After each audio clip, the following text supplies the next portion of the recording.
Canon announced the EOS R1 on July the 17th, alongside the EOS R5 Mark II. And while the Mark II started shipping a month later on August the 20th, Canon's making us wait until late November for the EOS R1. Well, at least up until yesterday. The date, folks, well, it's changed. But before we get to the details, please subscribe to this channel. It doesn't cost you anything, helps this channel grow, and keeps you up to date on the latest camera coverage. The Canon EOS R1 was scheduled to ship on November the 26th, according to retailer B&H out of the United States. At least that was up until yesterday. Based on the apologies for not shipping page, you might be thinking that the Canon EOS R1 is delayed until Q1 of 2025, just like the Sony a7 IV, the A9 Mark II, the Nikon Z7 Mark III, the Panasonic S1 and S1R, which are now 6 years without a refresh. But happily, you'd be mistaken. You see, Canon's actually moved up the date. This is the original shipping date of the Canon EOS R1 according to B&H from, well, just last week. And this is the new date as of yesterday. That's an improvement of 2 weeks. And I'm a little bit surprised, actually not surprised, a little bit confused, because you can clearly see that the Canon EOS R1 is still on Canon's apologies for not shipping page alongside the Canon EOS R5 Mark II and 12 other products. More than I've ever seen on Canon's apologies list. And this would explain why I still don't have my power adapter or the 2 LPE6 batteries. Do you have any idea what it's like to shoot with a single battery? Well, if you're one of those that ordered the R5 Mark II, then yeah, I guess you do. Although we are seeing some movement of the LPE6 batteries at major retailers, US retailers like Adorama and B&H. But for the rest of us, those outside of the United States or some small camera stores in the United States, availability of the LPE6P battery is not looking so good, nor are some of the 12 other products that Canon has on their apologies for not shipping page. And for run and gun work, for in the field shooting, it's nice to have a battery grip for the R5 Mark II, but with a single battery, it doesn't do me much good. It's frustrating. I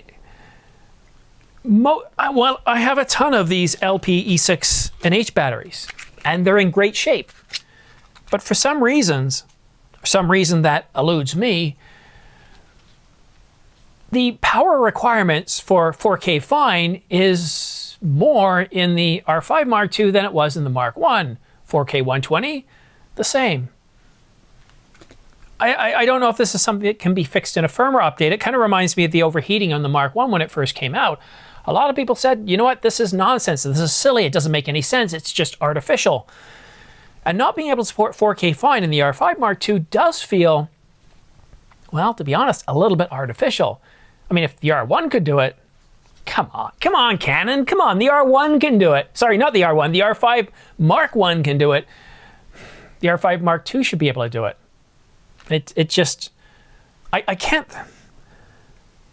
think of why they don't have enough stock. I can't think of what's going on here. But when it comes to the Canon EOS R1, what's really remarkable here is, again, looking at that apologies for not shipping page, the R1 has been on there for the better part of almost 2 months now. As soon as they started shipping the R5 Mark II, the R1 was on that list.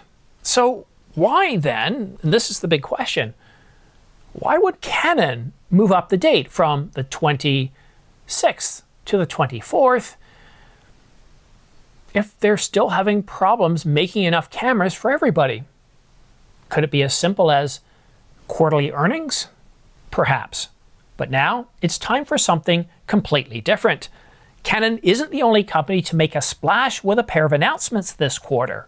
According to Andrea Pizzini, trusted sources told me that Sony has a new product launch event for the end of November.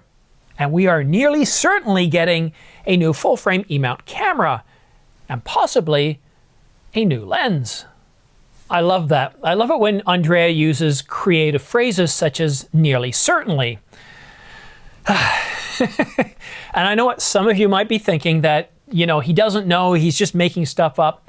But let me tell you, I consider Andrea Pizzini a friend, and whenever he says it's coming from a trusted source, go back over the last couple of years, and what you're going to see is he's been very accurate. I would say 95%, 80% of the time, or 95%, 90% of the time.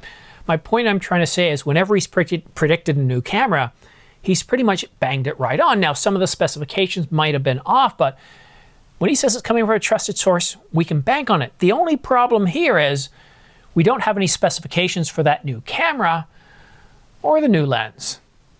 I know, it's a little bit frustrating, but Andrea did tell us not to expect the FX3 Mark II, the A7S IV, the A7R6, stating that we could expect to see the 24 to 70 millimeter f2.0 GM, along with the Alpha 1 successor and the A7 IV successor. A couple of weeks ago, Andrea gave us an update on the specifications to expect for the Alpha 1 Mark II, or the A1 II.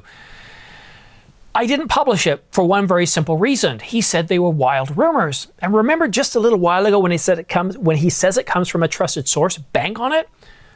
When he says it comes from wild rumors, I almost 100% bank on it not to be true. However, he did say that he expects the specifications to fall within that range. And one of the specifications he said, well, pretty much keeping that same 50 megapixels. But there's one interesting thing that he did say, and that's about the storage.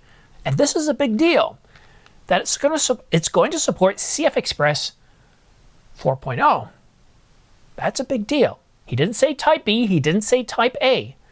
But what CF Express 4.0 does is it gives, if they stick with the Type A cards, it gives them the same throughput as the current CF Express Type B cards using Gen 3. So Gen 3 provides up to theoretically around 2,000 megabits per second or 2 gigabits per second.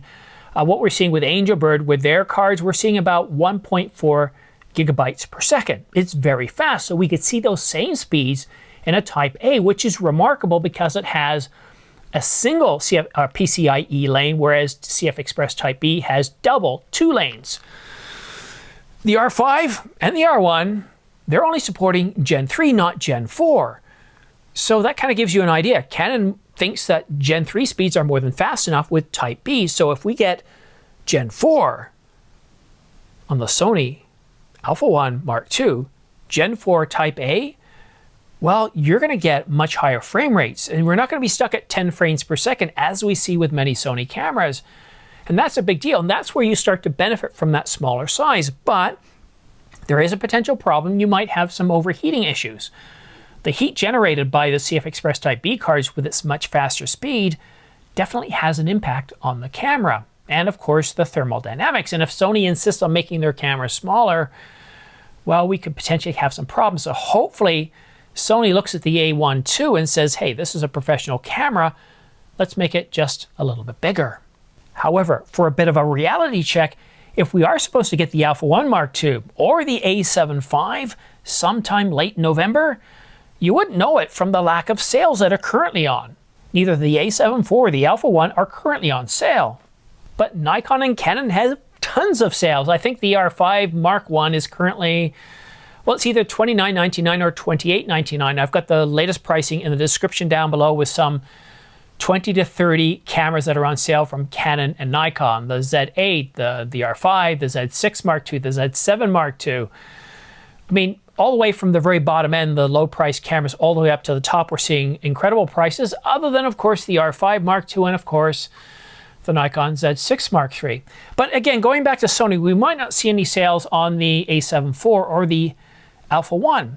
But that doesn't mean we still couldn't get an announcement of either of those two cameras. And the reason being, well, unlike Canon and Nikon, Sony doesn't really believe in putting sales on their cameras. Now, I guess in the last 3 years, I've seen a total of 6 sales from Sony on their cameras. Now, the A7S III could be one. We've seen the A7 IV. We've seen the Alpha 1. We've seen a bunch of Sony cameras, but usually Sony says, okay, here's $200 or $300 off, maybe $400, but it's only for a week or two, and then it's no longer on sale, and you could go months again before you see another sale. So seeing the lack of sales doesn't necessarily mean that we won't get these cameras. I would stay tuned. I wouldn't be surprised if Andrea Pizzini updates us soon with, well, which camera, and instead of giving us wild rumors, gives us information, specifications from trusted sources. I'm really looking forward to seeing that. And by the way, if you happen to use any of my affiliate links or pre-order links in the description down below, first of all, a big thank you. You're keeping this channel on the air and it's very much appreciated. But for full disclosure and transparency, it's important to let you know that depending on what you purchase, if you do use my links, I could get anywhere from 2 to 5% back as a commission. The good news is you get a new camera or lens at a really good discounted price, and you don't pay anything extra. You don't have to fill in any codes or fill out any forms. It takes you directly to Adorama, B&H, or Amazon.com. You get a great camera at a new price, and of course, you help keep this camera on the air. I mean, it's the best of both worlds, right? And one thing, because of this is, you'll notice that this channel, still after 5 years, doesn't have any of those 60 to 90 second sponsorship posts. I'd say almost every week somebody reaches out to me asking me, hey, would you be interested in a collaboration with a 30-second all the way up to a 90-second spot? And I always say no. And the money that I'm leaving on the table is significant. We're talking about the same amount of money I make from YouTube from all the ads that go by. But what really annoys me about this is if you're one of those people who decides to pay YouTube a monthly fee so you don't get ads, and then I go ahead and slap one of these, let's say 60-second spots in there, it's irritating. And you know what? I don't want to irritate you. So that's why at the end of each video, I'll kind of talk to you about my affiliate links and the pre-order links, because they're the primary reason this channel is on the air. And so a big thanks to you. And as we approach the weekend, have yourself a great weekend. It's going to be exciting soon. If you're in Canada, Profusion's coming up in 3 weeks, and I'm going to be at the trade show, not on the Thursday, but on the Wednesday. And from what I hear, there's going to be a lot of very reputable companies there, from all the camera manufacturers to SmallRig and others. If you're planning on attending, let me know. If you're from Buffalo, Toronto, the Greater Toronto area, if you're planning on attending, let me know ahead of time, and maybe we can meet up. It'll be pretty easy to see me. I'll have my camera with me. I might have it on a gimbal, and I'll probably be wearing just a simple blue suit and white shirt, so I should stand out. Anyhow, thank you so much for tuning in. Have yourself a great day, a great weekend, and we'll see you again soon.